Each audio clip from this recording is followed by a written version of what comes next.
In the brutal skies of World War I, legends were forged in flame and fury. We all know names like the Red Baron, right? But what about the heroes that history kind of forgot? Today, we're diving into the story of a pilot who defied an empire, literally cheated death, and became a legend all before he even turned 20. This is the incredible story of Indra Lal Roy, the forgotten ace of World War I. And this quote right here, it gets to the very heart of who he was. For our hero, flying wasn't really about war or country. It was about escaping everything that held him down on the ground. You know, the prejudice, the expectations, and finding a place where none of that could touch him. It was, for him, the ultimate form of freedom. So who was this pilot? His name was Indra Lal Roy, but everyone called him Laddie. He was born in Calcutta but grew up in London, so he was a colonial subject living right in the heart of the British Empire. And from a really young age, he just had this constant nagging feeling of not quite belonging. I mean, at his prestigious school, St. Paul's, Laddie was a star. He was a brilliant student, a gifted athlete. But he and his brother Paresh could always hear the whispers in the hallways. Native Indian. No matter how hard they tried to fit in, they were always seen as outsiders. And this constant fight to prove himself, to just be seen as an equal, well, that became the fuel for his ambition.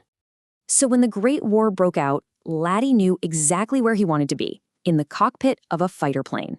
He applied to the Royal Flying Corps, the RFC, only to get rejected. Now, the official reason on paper was defective eyesight.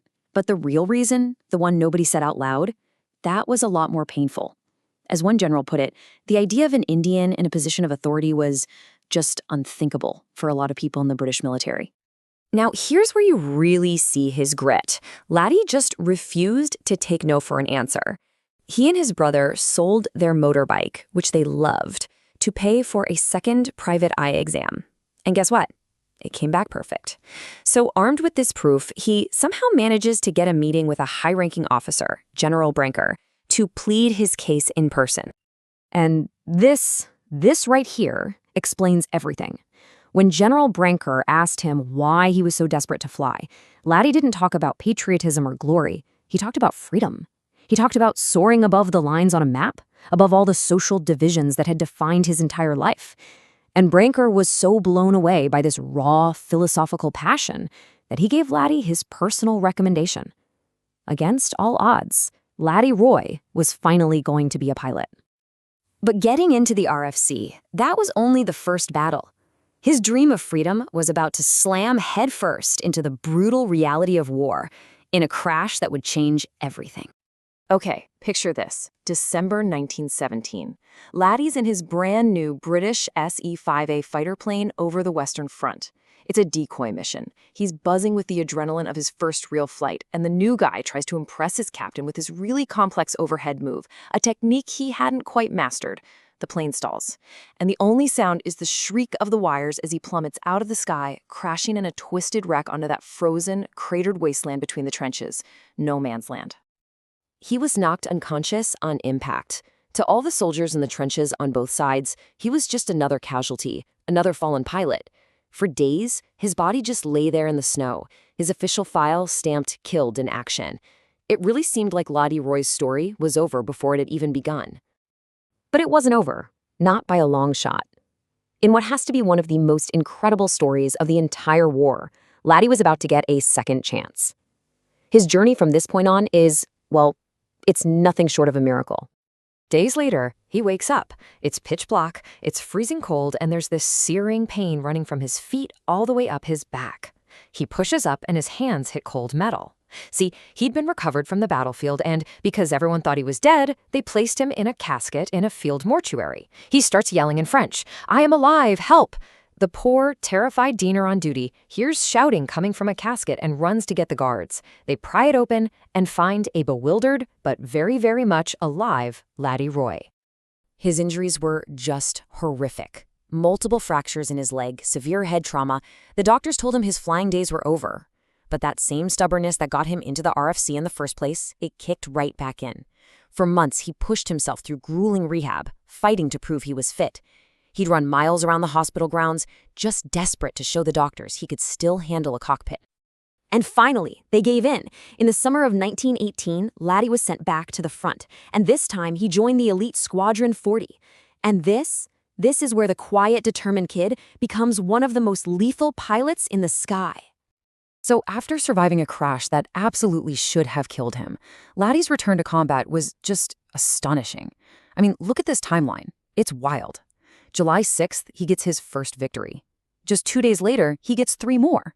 By July 19th, that's only 13 days after his first kill, he had shot down 10 enemy aircraft. He became a master of the dogfight.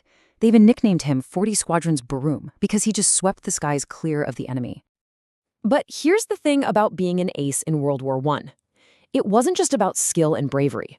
Every single victory was a life-and-death struggle that took a massive psychological toll. These pilots lived on a knife's edge, and the constant stress, the trauma of watching friends die and of taking lives yourself, it just began to wear them down. One day, while he was serving as the officer of the day, it was Laddie's job to censor his squadron's mail.